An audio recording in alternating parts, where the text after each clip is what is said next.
Education is changing faster than ever. We can't ignore the research that shows instructional practices rooted in evidence lead to better outcomes for students and stronger school communities. At Educational Innovation 360, we partner with educators and leaders to elevate teaching through personalized instructional coaching, data-driven professional development, and student-centered teaching strategies. Ed Consulting, we bring deep expertise in strategic planning, organizational transformation, and leadership development, ensuring the whole system is aligned for success, equity, and sustainable improvement. Together, our goal is simple: to support schools and districts in transforming learning so that every student and educator can flourish.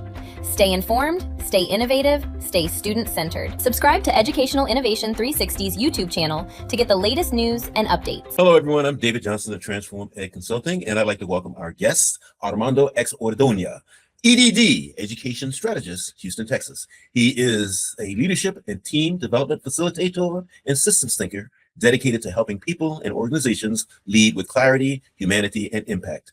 As founder and principal consultant of Inspirita Ltd. company, he designs transformative learning experiences that bridge reflection and action across private, government, and social impact sectors. A senior Pahara and American Leadership Forum fellow, Armando joins with leaders to reimagine what's possible, cultivating adaptive capacity, equity-centered practice, and durable change in complex systems. Armando, thanks for being here with us today.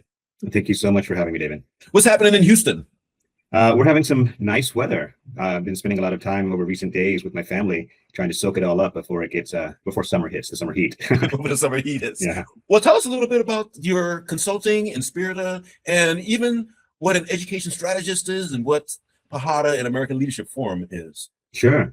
I welcome the opportunity. So I'm the founder and principal consultant of Inspirita Limited Company. What we do is we team up with organizations across the various sectors that you listed. So government, private, social impact, and we work with leaders on developing strategies that will advance the organizations that they lead. I mean, quite simply, is the simplest way to put it. Now, in regards to both Pahara and ALF, the American Leadership Forum, those are two different professional fellowships that I completed in recent years that were really quite pivotal to me opening up my own consulting practice. So prior to those fellowships, we're talking about maybe 2 years ago, I was working as an executive director for a social impact organization. My whole career has basically been spent inside of the schoolhouse or inside of educational nonprofits. Then up to about a couple of years ago, I got involved in these two fellowships simultaneously. And both were centered on leadership. Leadership from different angles. Pahara, for those who are familiar, is educational leadership. So it gathers education leaders from across the country. In my particular class, we had leaders from New York City all the way to Honolulu, Hawaii, and everywhere in between. Coming together over the course of a little over a year, a few times a year, coming together in Colorado to really take ourselves out of the day-to-day routine of our work and to really focus on the leadership skills that we had developed up to this point in our careers and the work that we still had left for us to continue that development. Now, in regards to American Leadership Forum, that is also a fellowship focused on developing leadership. But this one's a little bit different in that I was asked to basically step out of my familiar territory of education and work with cross-sector leaders. So leaders from the oil and gas industry, leaders from banking, from law, medicine, etc. Because we would come together, again, over the course of a year plus on a regular basis. And once we were able to remove ourselves from our day-to-day routines, because quite honestly, none of them could really very quickly understand my day-to-day routine any more than I could understand, for example, the surgeon who was in our group and his day-to-day routine. But once we put all of those specific, career-specific duties, responsibilities, aspirations, expectations to the side and drilled down on leadership, well, both of those experiences really had me do a lot of introspection over the course of the year plus. So much so that, and this is actually quite a common story in both for both fellowships, that I decided to make a major tectonic shift in my career. I wanted to focus on working with leaders, focus on working with teams to do all of the interior work. Interior work for them or for you? Good question. To be quite frank, interior work for them, but I'll be honest, every time I work with an organization, every time I partner with a group, I also walk away from it with a lot of interior work done as well. So how do you define yourself? For example, you use the term education strategist. Mhm. Would you say at your heart, at your core, you are an educator? Or with the work that you've done with private government and social impact sectors, that takes you away from being an educator? So how do you think of yourself? How do you define yourself? It's a good question. And I sometimes, in the early days of my practice, I would sometimes find myself tripping over labels and titles. And to be quite frank, I think that in itself is a testament to the type of awareness I want to bring to leaders. Right. Sometimes we get too attached to titles, to be quite frank. Mhm. And quite honestly, I was one of those people.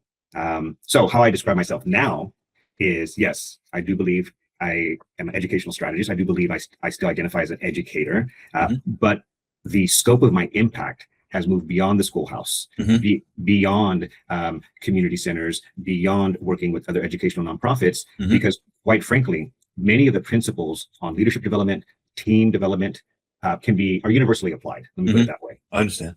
Well, our topic today, or the title of our topic today, is The Reflective Edge, Why Great Leaders Look Inward First. And we have 4 bullets. What if the biggest risk isn't strategy, but the unexamined self? What leadership strength has moved you forward in your career, but is now limiting your impact? Leaders don't often rise to their ideals, but rather fall into their preferences. Teams don't need flawless leaders. They need self-aware ones, self-aware leaders. Where would you like to start? Let's start with the first one. Okay. What if the biggest leadership risk isn't strategy, but the unexamined self? This sort of touches on what you were just saying about introspection and reflection. Correct. So what I often find when I work with leaders is by the time they call me up looking for outside help, if you will, they have tried various different strategies, various different techniques on solving whatever problem it is that they're facing at that time, or whatever challenge that their team is facing. But one of the things that most leaders do not try before they ring me up is looking inwards. So they can move from team to team. They can apply different strategies and techniques, but the one constant, the one variable that does not change in all of those situations is the leader. So the leader is bringing themselves into all these various situations, but really most likely unaware of what they are bringing into those situations, unaware of how they're applying those strategies and techniques, unaware of their impact on the progress of that work, because they're looking outwardly at their teams, looking outwardly at how the strategies are progressing, as opposed to doing any kind of introspective interior work. Armando, boy, oh boy, just in that 1 minute you spoke, a lot of questions popped up in my head. One, well, you probably know I was in the Air Force, and immediately in the Air Force, they want to develop you into leadership, whether you're enlisted or an officer. And the idea is that eventually you will be responsible for people, you will be responsible for teams. And of course, your job is to accomplish whatever mission your team has. My observation in the civilian sector is that people are not trained to become leaders. They get dumped into a position because they sold more cars than someone else. So what's your observation? And for the example you gave just now, were these people trained about leadership? Were they just promoted into a position without the training? The majority of my experience is with the latter. Most people getting promoted into a position based on excellent performance for a particular position. So go back to the example you gave about sales. So somebody enters a sales position, they hone their skills, they become really good at what they do, and their supervisors look at that and say, man, this person, we have an opening, let's bump them up, without any kind of leadership training, development, even in the beginning, at the initial onset of them accepting the position. And especially, I never see this happen where it's ongoing leadership development. Yeah, to answer your question, is the latter. Yeah, I suppose that makes your work different because where you start, you're not starting in the middle. You got to start at the beginning. To be honest with you, I feel that most times what I've seen with organizations, regardless of the sector that they're in, is that they will hand toolkits, if you will, frameworks and strategies and implementation models, and they'll say, okay, now you take these and you go off and achieve the objective. But what they haven't taught, or what they haven't done, it's really more of a journey. So it's as much about self-learning as if anything else. But what the new leader doesn't have is, okay, I know how to use these tools in the best case scenario, they know how to use these tools. But what they haven't learned is while I'm using these tools, I need to also include in that toolkit a mirror. I need to see and look periodically, check myself, reflect, do some deep introspection to make sure that I am being faithful to my vision of the implementation of this model in achieving the objectives of our organization. Mhm. Now, do you have assessments that you might use to help people identify their leadership skills? I do. One that I find that I has become is more universally applied than all of my other tools is something that I work with that is derived from Jungian psychology. Mhm. So many of us are familiar with Carl Jung, Mhm. one of the fathers of modern psychology, and one of the gifts, if you will, that he left the world was a framework in which, and I'll try to stay away from technical terminology, but let's just call it personality assessment. Mhm. Okay, so in that assessment, I'll ask people to take a brief survey, and then from that, the results from that survey, I'm able to comb through and see, okay, this person is showing certain preferences, personality defaults, if you will. Now, and to put it into some layman's terms, everybody understands the word energy when we talk about how somebody enters a room, how somebody is showing up in a meeting. You know, we definitely can feel it when somebody is bringing negative energy into our planning meeting. And we can definitely feel it when someone else is bringing in some very jubilant, positive energy at an office party. So I'm going to use those words, energy. Now, there's 4 basic defaults through this Jungian model. There is the fiery red energy. This is the energy that people tap into when they need to be assertive, when they need to be determined, and when they need to get things moving. Next to that is what we call cool blue energy. And that energy is definitely your analytical skills. It's your logic mind at work. It's you making sure that you're planning out all the details so that you make sure that the work goes as smoothly as possible. Followed with that is what we call sunshine yellow. And I know they have funny names, but I've learned that these little mnemonic triggers are very helpful in speaking with people and bringing up and recalling what these energies mean. So sunshine yellow is the energy that we use when we are looking to socialize, when we are looking to connect socially with another person, either one-on-one or with large groups. We bring up a very positive, open energy. Then finally, earth green energy. This energy is used more in regards to caring, in regards to caretaking as well. So I use those words very intentionally. Caretaking can be for an individual, it could be for a small group. Caring is more for the larger whole. Interestingly enough, you mentioned the Air Force. So what I found in my small experience set with the military, when they take this evaluator, I have a lot of them showing a large preference with the green. Obviously with the red, they're determined, they have an objective and they're going to fulfill that objective, but with the green. And what is interesting about that is many of these people are in command of other individuals. Mhm. And they either through training or through more of like an intrinsic makeup from themselves, they have learned to put others' needs before their own. They have learned that they are not going to send anybody into harm's way to fulfill the objective if it means that they're going to seriously risk life or limb of other people. Well, I'm going to tell you, Armando. Yes. We would say, take care of your people. Yes. Yeah. That's Absolutely. what we say. That's what we Absolutely. And it's funny because curious because in my experience, when I first saw these green energy profiles in my line of work, I would see a lot of that happening showing up with teachers, particularly teachers of younger children. Mhm. I just think it's really interesting that we have military officers and we have preschool teachers who are showing with these same preferences, same personality. Well, Armando, what we say in education, and you know this one too, students don't care how much you know until they know how much you care. So Absolutely. particularly if you're teaching elementary school or, you know, even kindergarten or preschool, you are the parent.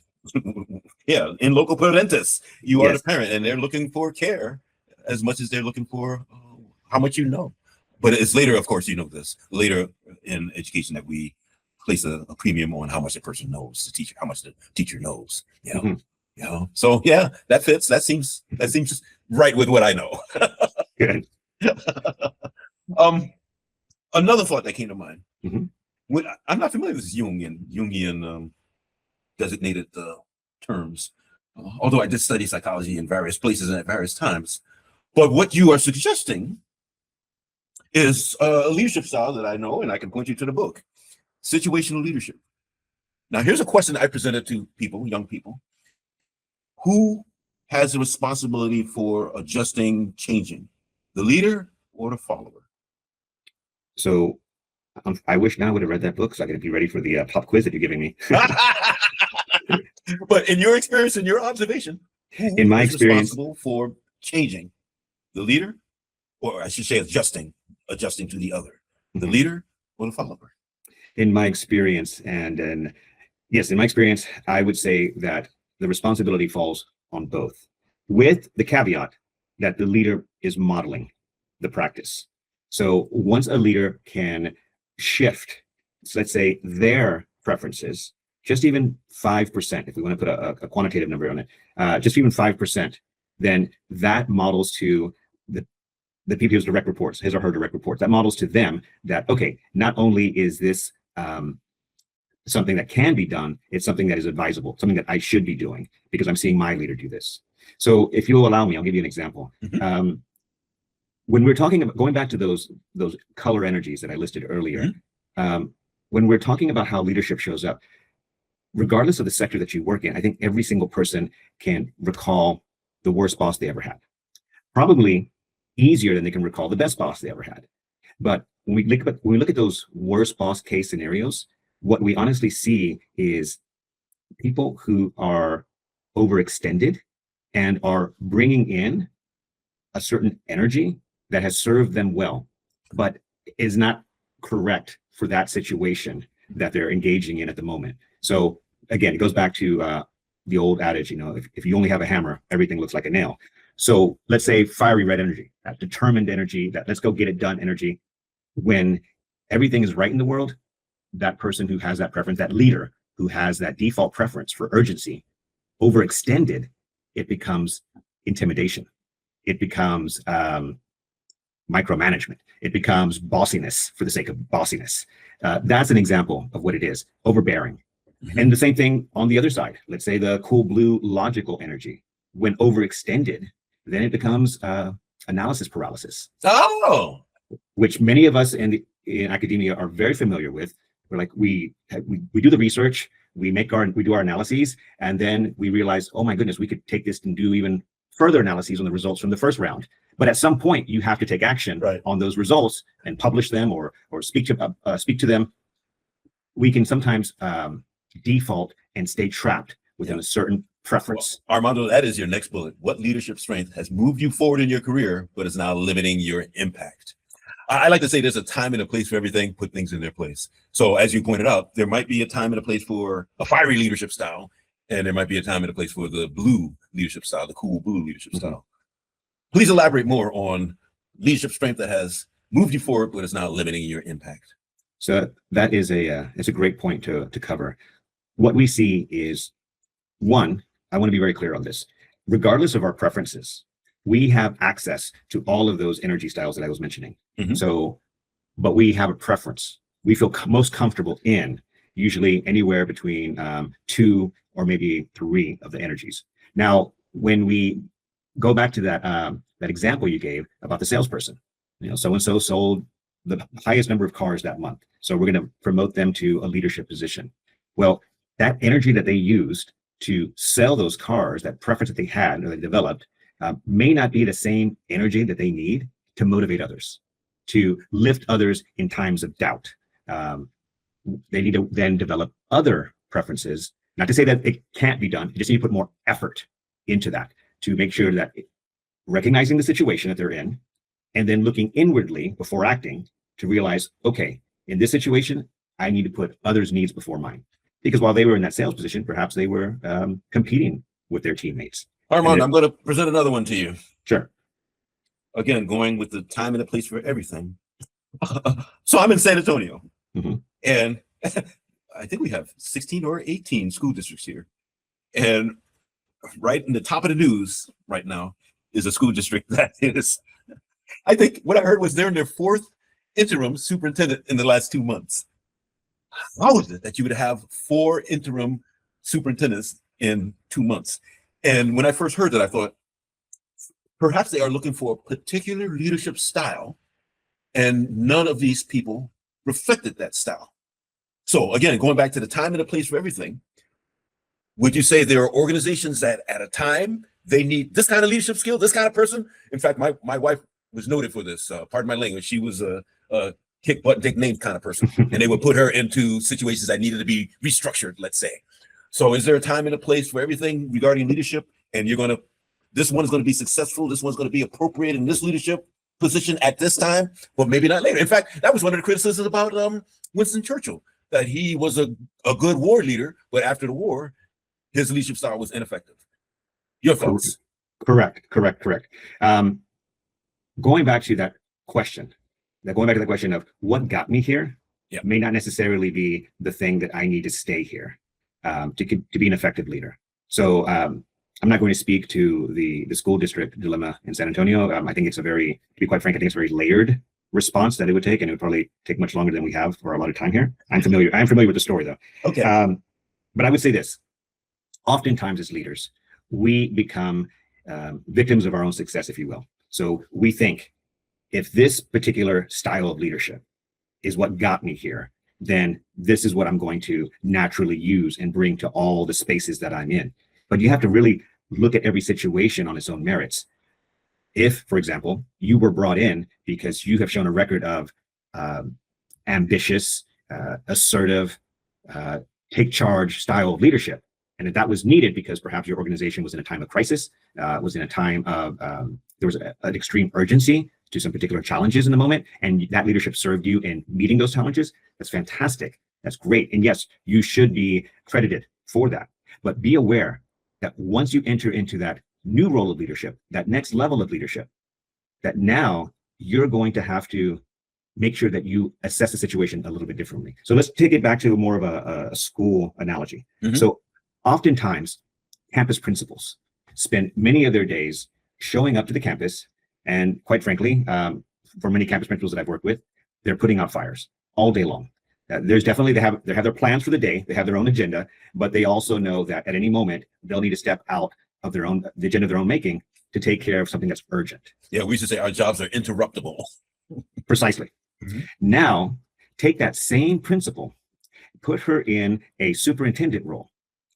That same leadership style of being able to pull out at a moment's notice, to go out and put out fires, to be hands-on, may not serve this person as well, because now you have the time and the space to do a longer range, more forecasting, longer range planning.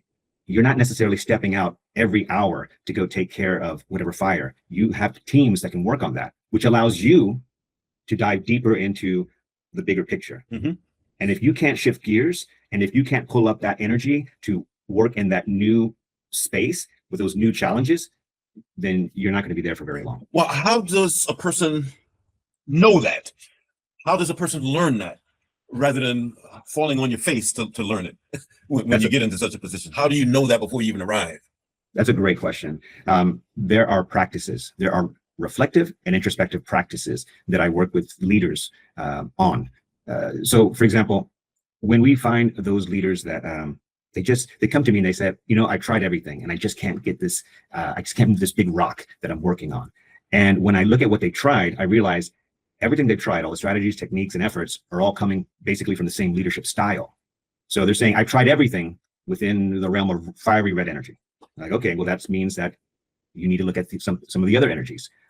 Again, I really want people to realize that it does matter. It really does matter on how we approach the problem. But before we approach the problem, we need to take a look, a personal inventory, if you will. So, for example, some of the questions I usually ask leaders are, what is it that you're defending? What is it that's holding you in this particular leadership style? What is it that you're avoiding? Defending. So we often find leaders who they were a great salesperson, and now they find themselves having to lead a team of salespeople, and they find that they might be addressed with issues and challenges that they don't feel 100% comfortable or familiar with meeting because it's been out of their experience up until now. So a lot of times what happens is defenses rise up because we want to protect our ego. We want to protect our image. We want to protect on and on and on, the list goes. And so we have to I first talk with leaders about what is it that we're defending here? And then once we can name it, most often than not, the leaders realize this is what's been getting in my way. I've been so worried about defending my professional image at the expense of working with my team and putting myself out of the center of the picture. What is it that you're avoiding? Are we avoiding maybe releasing some authority and some measure of power because we're scared that if we're no longer vital, no longer critical to the mission, then maybe we become left to the side? Armando, this is a very, very good conversation. Very, very good conversation. And you've actually implied this next bullet. Leaders don't often rise to their ideals, but rather fall into their preferences. And we spoke about that a little bit already. Preferences, meaning leadership preferences, where they are comfortable. And as a consequence of that, they're not making the necessary change when their positions change, when they are promoted, or when they're in a setting other than where they may have been successful. So could you speak more about our preferences and how we fall into those preferences? Absolutely. So let's say, let's make a scenario here. You are an ambitious, kick butt, take names kind of leader, and you were instrumental in helping the organization to meet a very significant challenge. Now you're being rewarded. Congratulations. Here's the keys to the CEO office, and this is your ship to steer. Fantastic. But oftentimes, what will happen with that particular leadership style, if it's not changed, if the pace is not reset for the reality of where the organization is in, oftentimes, unconsciously, these leaders will create crises so that they can bring in that leadership style that got them there, that more aggressive, more assertive leadership style. And people pick up on this. Teams pick up on this. Wait a minute, why are we doing a complete reorg? Everything was fine. I thought we got out of the mess last month. These are the things that I work with leaders on to make sure that ask yourself certain questions as to why I'm doing this. Why is this appropriate now? Why is this needed now? And then also, to be quite frank, what would happen if we didn't do this? If we didn't do X, but we did Y instead? And if we did Y instead, what would need to change with me? What would need to be true for me to be relevant in this situation? Now, Armando, because that's ultimately what they're asking. How do I stay relevant? Armando, I like to think that I coined this phrase. I didn't hear it until I said it. Now I hear it very often. And I like to think that I coined this phrase. A solution looking for a problem. Mm-hmm. I have worked with, like you said, they create their own crisis so that they can solve it. I have worked with people who had a solution that they wanted to implement, but it didn't have a problem that needs to be fixed. They're trying to fix something that wasn't broken, as we say, fixed but ain't broke. So I would assume that that's an example of what you mean, where you have something you want to do, a leadership style that you might enjoy, or some process that you use successfully elsewhere, and you want to apply it to a situation where the problem doesn't exist. That's precisely correct. And one of the things I'd like to point out, because I think you asked a question that I didn't address, and I want to address it. So what can leaders do in regards to shifting and changing their leadership styles? One of the things that I work with leaders on is to engage in reflective practices and engage in introspective practices. The reflective practices it's more of a quick check. We reflect, we do a reflection. Most professionals will do a reflection after a large project is complete. All right, did we meet our objectives or did we not? What things could have been tightened up? Even if we met our objectives, what things could be tightened up the next time that we're met with the same challenge? Then I ask them to do introspective. Now, introspective is much deeper, takes more time, and should be done in a more of a psychologically safe setting, meaning that they have a thought partner whom they trust, somebody that they can speak to and openly say, okay, and usually typically somebody outside of the organization. And that's where you come in as a coach. I do some coaching, but to be quite frank, that's not my forte. That's not where I spend most of my time in ongoing coaching relationships, one-on-one with executives. I know excellent people who do that, and I usually refer them to those excellent people. But I will say this, there are other practices that I work with them on. So everything from regular journaling to working with a coach. Typically the mistake they make on this is that they'll find maybe a trusted partner, as in a spouse. And they need to go a little bit beyond that. I work with people and say, listen, your spouse, they obviously love you. And so it may be a little bit difficult for them to hear or see any other side other than your own. Or even confront you on something. Or even confront you on something, particularly because they may know you, but they don't know necessarily the organization as well. So yes, journaling, working with a coach, working with a peer group. Oftentimes, going back to the fellowships that I was talking about, being in a room with other leaders to whom none of us were necessarily accountable to, other than helping each other become better leaders, but nobody reported to anyone else in the room. We're all in different industries, so we really can't give industry-specific advice or counsel. Yep. All we could do is help the person to recognize, wait a minute, all the things that you've just explained to us, they're all coming from the same space. They're all coming from this one corner, this one style, if you will, of leadership. And it doesn't sound like that's appropriate for this new situation. And you would be surprised at how often, after a conversation over a cup of coffee, people would walk away with thinking, I need to really sit down, have some quiet time and meditate on this. Yeah. Quite literally meditate, or just to get their thoughts and vocalize them out in a place where they feel safe. Yep. Understood. Yeah, I think that's where coaching comes in as well. Mm-hmm. Coaches will ask questions purposely to confront you and cause you to think and assess where you are. And what was it, Dr. Phil? It was that famous question he asked, how's that working out for you? Yeah, coaches will cause you to reflect and ask and answer the question, how's that working out for you? But we have one more bullet here. Mm-hmm. Teams don't need flawless leaders. They need self-aware ones. So this goes back to our egos. When we enter that role of leadership, especially in the beginning, there is a certain amount of anxiety that we bring in with us. Now, for some people, it might be a great amount. For some people, it might be very little. And some people, it might be zero. But for most, there's a certain level of anxiety that we bring in because we want to make sure that we're doing the best possible job for all parties involved. And here is the thing. So as we move forward, we need to really stop and ask ourselves, wait a minute, before I ask my team, what should we do? I should stop and ask myself, what leadership style, what energy am I bringing to this situation right now? And really have an internal conversation before we go out into that boardroom, before we go out in front of our company-wide organizational meeting and do the talk. Make sure that we understand what it is that we're saying and make sure that we understand how to walk that talk, because they're looking at us as a model and they need us to show them. If they're not familiar with these strategies, they need us to show them how to do it. And modeling is the best way. Let me present another idea to you. Sure. This sounds comical, but I think it does have some real world application. Forgive me. There are three kinds of people in the world: those who make things happen, those who watch things happen, and those who wonder what happened. and I add to that by saying one of the things that leaders do is make things happen. But the corollary to that is, if things are happening, does a leader need to interject? Again, my rule is analyze the situation, because more often than not, leaders find themselves tripping over their own feet into a situation where if they held back, the team could have figured it out. And by the team figuring it out, they've learned lessons along the way. And by learning those lessons, they have developed skills and abilities. And that should be one of your high priorities as a leader.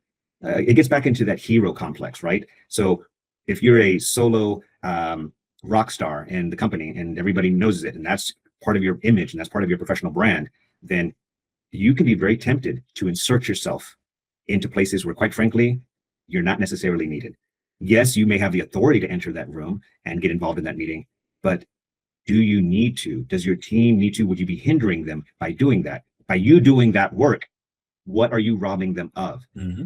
Experience, Mm-hmm. as well as the space to explore and make mistakes, Mm-hmm. because you had that as well. Mm-hmm. Somewhere down the line, earlier in your career, somebody gave you, after a chance, they gave you the space to do the work. Mm-hmm. And to make mistakes and to correct those mistakes, mm-hmm. and then to bring the final product or the final service, mm-hmm. out for, mm-hmm. all to see.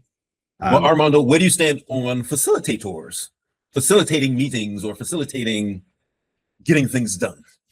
So that is where I specialize in. that is the area I specialize in, and that's the area that I usually, where my coaching friends then refer their clients to me. I'm a big believer in having facilitators come in to help surface questions that people might be, because of the power dynamics involved, might be afraid to air in the space.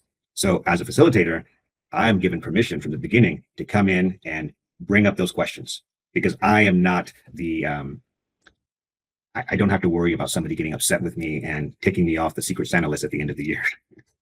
Well, Armando, I'm sorry.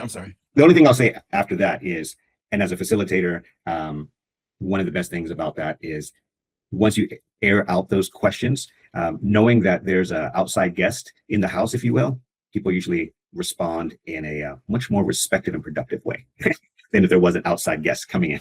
Yeah, understood. Well, sir, this was a very stimulating conversation. We covered a lot of topics, and we actually went in deep on some of them. But I'm sure if those who couldn't grasp it all, maybe we should give them a tidbit that they can take home with them. So what would that takeaway be? The takeaway would be this. If you're not already engaged in introspective practices, if you're not already journaling, if you're not already involved with the coach, if you're not already involved with a peer group, engage in one of those practices or all of them, or find your own practice that helps to root you into who you are. And then, as we often say these days, showing up with your authentic self, that is definitely needed. But remind yourself that you have more than one authentic self, more than one style of leadership. Some of your styles of leadership are more developed than others, which means you're going to have to, yes, you're going to have to get uncomfortable, and you're going to have to work in those areas of those leadership styles and those energies that you don't really have a lot of experience with, or you haven't had a lot of success with yet. And then what would be the call to action? What do you want people to do with this knowledge? I want people to engage in the practice of saying the unspoken out loud, talking to your direct reports, asking them for creating a feedback loop with them. Too often, we believe that because we have a certain title, we cannot accept feedback from our direct reports. Quite the opposite. These are the very people with whom we're interacting with. These are the very people with whom we are strategizing with, and we need their feedback. So talk to everyone around you. Pull in feedback from all directions, because you really would be surprised at what people see that you yourself have blinders on. And how should people contact you if they want to know more, or if they want to employ your services? Please reach out to me at my website. You can find me at inspidalc.net. Again, that's inspidalc.net. I'm on a few of the social media channels. You can find me on LinkedIn, Instagram, etc. Armando Exordonia, EDD, is an education strategist, and he's in Houston, Texas. And you can reach him through Inspira. Sir, it's been wonderful having you as our guest. And I'm stimulated to think further about my own leadership, and I hope others are too. Thank you so much for having me. And I should give a shout out and a plug to my dear friend and colleague, Cassandra Williams, who is the brains behind Educational Innovation 360 Degrees. And of course, I'm David Johnson from Transform Ed Consulting. And those are the list of the services that we offer. And I'd like to thank you all for being with us, and look forward to seeing you the next time.